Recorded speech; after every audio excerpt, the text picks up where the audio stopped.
Yeah, really pleased to talk about good jobs. And when we're thinking about inequality and good jobs, of course, why focus on the labour market? Well, I think one really important reason, perhaps the first reason you think of, is for most people, the labour market is their main source of income, and so inequalities in the labour market is the main way in which we have inequalities in income. Of course, when we look inside the workplace, workplaces often involve hierarchical relationships. You might be concerned that that could lead to certain forms of relational inequalities. We heard from Christine earlier, and we'll be hearing from Xiaowei later, about educational and geographic inequalities, and those inequalities shape the labour market opportunities that people enjoy. And then going in the other direction, going in both directions, is health. The jobs that you work in, that can affect your health, and then also similarly, your health can affect the jobs that you're able to get. And of course, all of these things, all of these labour market outcomes vary by things like disability and gender and ethnicity. So lots of reasons to think about labour market inequalities. What I want to do today is to give a bit of an overview of some of the major trends in labour market inequalities over the past half century or so, and then have a few words on how policymakers might think about them. Okay, so kicking off with perhaps the most obvious measure of inequality in the labour market, and that's inequality in pay. Here I'm going to show you the percentiles of the earnings distribution. And you can see there's significant differences between the top and the bottom, but you can also see, even amongst the top, quite substantial differences. So it takes about 90,000 or just over 90,000 pounds to reach the 95th percentile, but if you want to make the 99th percentile, you've got to double your pay. If we compare the top to the bottom, so if we compare the 90th percentile to the 10th percentile of earnings, it's about 6 times difference. Now, some of that is due to differences in the number of hours worked. Rich has already been alluding to that, and those differences in hours worked will be a mix of voluntary and involuntary reasons. But even if we zero in on hourly wages, we see that the 90th percentile is about triple the 10th percentile. So that's the state of play today. How did we get here? So what I want to show you here is growth in real earnings since 1980 for different parts of the earnings distribution. If we start towards the top, the 90th percentile, you can see they saw pretty healthy growth in the 80s and 90s and noughties, not much since around 2008, but over this period as a whole, about a 90% increase in real earnings for those near the top. For those at the middle, you can see the pattern is kind of similar, but shifted down, about a 60% increase over this period. And for those at the bottom, the 10th percentile, it shifted down again, more like a 30% increase. You can see these gaps open up over the course of the 80s and 90s and noughties, but then actually there's not too much action since about 2008.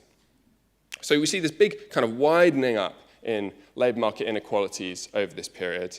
What is it that might be behind some of these patterns? So I think there's a few key developments that are worth thinking about. The first is technology and job polarization.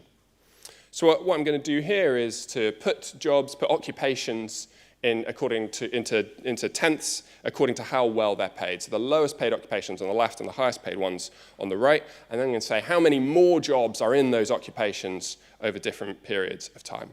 And if we look at the 80s and 90s, you can see that over this period, there was an increase in the number of highly paid jobs and a little bit of an increase in the number of low-paid jobs, but a decline in the number of jobs around the middle. And so this is what's sometimes called the hollowing out of the labour market. You get more at the top, more at the bottom, less in the middle. That's the 80s and 90s. If we look over the next couple of decades, we actually see in broad terms a pretty similar picture. More jobs appearing towards the top of the earnings distribution, more highly paid occupations, not too much action at the bottom, and then a decline again in the middle. Again, this kind of hollowing out. And then if we look at new jobs, so here I mean kind of just completely new jobs that didn't exist before, new job titles, we see a pretty similar pattern. There's lots of new professional and technical jobs opening up over this period. And there's also more in caring and leisure towards the bottom of the distribution. But in the middle, things like administrative jobs, skilled trades, we don't see very many new jobs emerging. Now, what's behind this kind of hollowing out? Perhaps a few things, but I think one important factor is routine jobs getting automated. So you might think of things like secretarial jobs, some manufacturing jobs, they get automated. They're often kind of around the middle of the earnings distribution. They disappear, and then we get more at the top and more at the bottom, driving more labour market inequality. Second important development is the decline in union coverage. Perhaps underappreciated how sizable this is. So here I'm just showing you across different developed countries the fraction of employees that are in unions at different points in time. The bars show 1980 and the diamonds show 2018. And if you look at Britain, you can see back in 1980, about half of employees were in unions. By 2018, that had fallen in half to about 25%. And as this chart makes clear, this decline was seen across developed countries, but actually the UK's decline was one of the larger ones. Now, this matters when we're thinking about labour market inequality because we know that unions generate a wage premium and they reduce within firm inequality. And so the decline in union coverage likely contributed to a rise in labour market inequality. That's particularly true amongst men who are especially likely to be in unionised jobs back in 1980. Third thing to look at is the rise of the solo self-employed. So here I'm showing you the fraction of workers that are self-employed over time and splitting them as according to whether or not they employ other people or they're on their own. You can see the fraction, the self-employed with employees is steadily declining, but it was never particularly high over the last few decades. But the number that are solo self-employed has steadily increased. Now, the different data sources will give you slightly different pictures on this, but the broad message of an increase in the number of solo self-employed people holds up. An important factor about this when we're thinking about inequality is that the solo self-employed are found both at the top and at the bottom of the earnings distribution. So at the top, you might be thinking of management consultants, barristers. At the bottom, you might be thinking of rideshare drivers, things like that.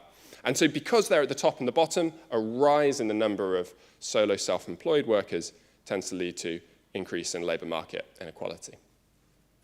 Final factor to think about is labour market competition. So this map shows an estimate of how much market power employers have across England and Wales. So in darker areas, they've got more market power. There's relatively few employers compared to the number of employees. And you can see that it's quite strongly related to whether or not you live in a city. You can see London, Birmingham, Manchester, Liverpool, to some extent Newcastle, all those areas are much lighter. There's more competition for the services of employees. Then if you look in West Wales, South West, some parts of the north, you see those darker colours, employers have more market power. And this matters because we know that employer power allows employers to reduce pay. And we're looking over time, there's actually been a slight increase in competition over the last couple of decades. But the existing differences that we see in that map are going to be a contributing factor to geographic labour market inequalities, which Xiaowei will be talking a bit more about later. Now, so far, I've been very much focused on pay, but as Richard was alluding to earlier, this is the good job session. This isn't just a pay session. And what matters for a good job is not just pay. Things beyond that count too. If you ask the Deaton Review book that came out yesterday, key things are career progression, access to non-pay benefits, workplace safety, adequate economic security, autonomy, investment in skill development, flexibility and work-life balance, and a sense of belonging to a larger enterprise. If you don't like that, you can look for a review by another Nobel Prize winner, the much more parsimonious Pissarides review, which says it's participation, agency, and learning. Now, an important fact about these broader job characteristics is that many, not all of them, but many of them are correlated with one another. They kind of come together and they're correlated with pay. And so that means that when we look at inequalities in pay, we're kind of missing that bigger picture. We're missing the fact that those highly paid jobs typically have better amenities as well. You can see that in this chart here from Nuffield Foundation, which ranks employees according to how much they earn and asks them about their job. You can see that the lowest paid employees are much more likely to say they have little or no autonomy in their job than the highest paid ones. Interestingly, job satisfaction is actually very, very stable across the board. Looking at a more kind of contractual measure of job quality, so having an insecure contract or volatile hours, or having hours insufficiency, so wanting to work more hours than you're able to, again, we see a strong correlation with pay. And so when we look at when we're thinking about labour market inequality, Pay is kind of obviously telling us something really important, but under the surface, there are also these characteristics which are pushing in the same direction. Okay, so that's the kind of the broad background of where we are and how we've got here. What might a policymaker who is interested in inequality and good jobs, what might they want to do? Well, the first thing I think, before diving into a policy solution, is to think about diagnosing the problem. Why might we see poor job outcomes? In broad terms, I think we can separate reasons into three big buckets. So first is, it might be that the worker has low productivity. Second, the employer might have significant market power, allowing them to bargain down their wages or their broader job amenities. Thirdly, it could be that workers lack information or there are frictions in searching or applying for work, and those things together make it difficult for employees to find a job where they can be productive or that works well for them. Now, in light of that, once the government has kind of identified what might be behind a poor job outcome, what policy options might they consider? Now, of course, there's loads of policy options one can think about when one's trying to address low-quality jobs. Of course, I'm just going to be able to think about just a few of them. And I'm going to look at two that governments have relied on a lot, and then one that perhaps has received somewhat less attention. So the first two that governments have relied on a lot is minimum wages and in-work benefits. This is really, I think it's fair to say, been the primary tool for dealing with low-quality work in recent decades. And I think it's fair to say that they've had some success in their aims. So if we start with the minimum wage, if we look at changes in hourly wages since 2007, over which time there's been substantial rises in the minimum wage, you can see that it's those at the bottom that have seen the strongest increases in their hourly pay. Those at the middle, actually in real terms, seen almost no change in hourly pay. And so a lot of that is driven by the minimum wage. So minimum wage has succeeded in pushing up wages at the bottom without, as far as we can tell, substantial effects on unemployment. And then the second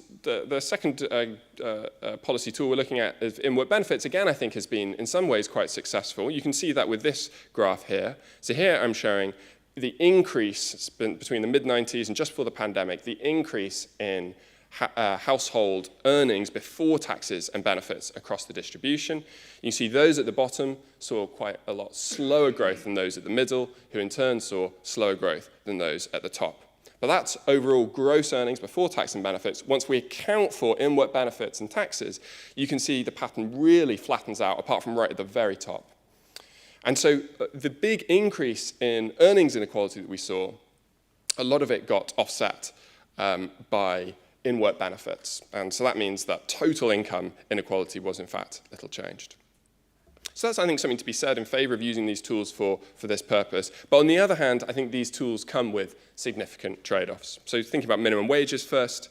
Minimum wages target the low to middle part of the household income distribution. They don't target those at the very bottom who are typically not in work, or if they are in work, they see a lot of their increase in minimum wages recouped through lower universal credit. Secondly, minimum wages can increase efficiency if there's significant employer power, but if it's pushed too far, it can reduce efficiency through higher unemployment. Thirdly, we know that minimum wages compress the within-firm pay distribution, so that's reducing inequality within firms, but the kind of flip side of that is it means there's weaker incentives for progression. If you take that promotion, you don't get as much in your pay packet as you might have before. And lastly, there's some evidence that in response to minimum wages, employers can reduce job amenities, and thereby undermining some of those broader good job characteristics that we might be interested in. On the side of in-work benefits, because in-work benefits typically incentivize people to enter work, they increase labor supply, that can allow employers to reduce their pay, and that goes some way to offsetting the inequality-reducing effects of in-work benefits.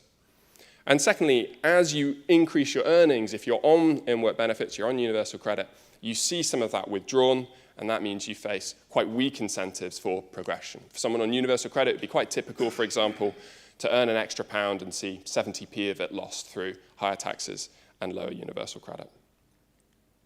And the kind of key point to draw out from this is that these two tools are quite straightforward to implement in some sense. They have pretty quick impacts on the earnings distribution or the income distribution.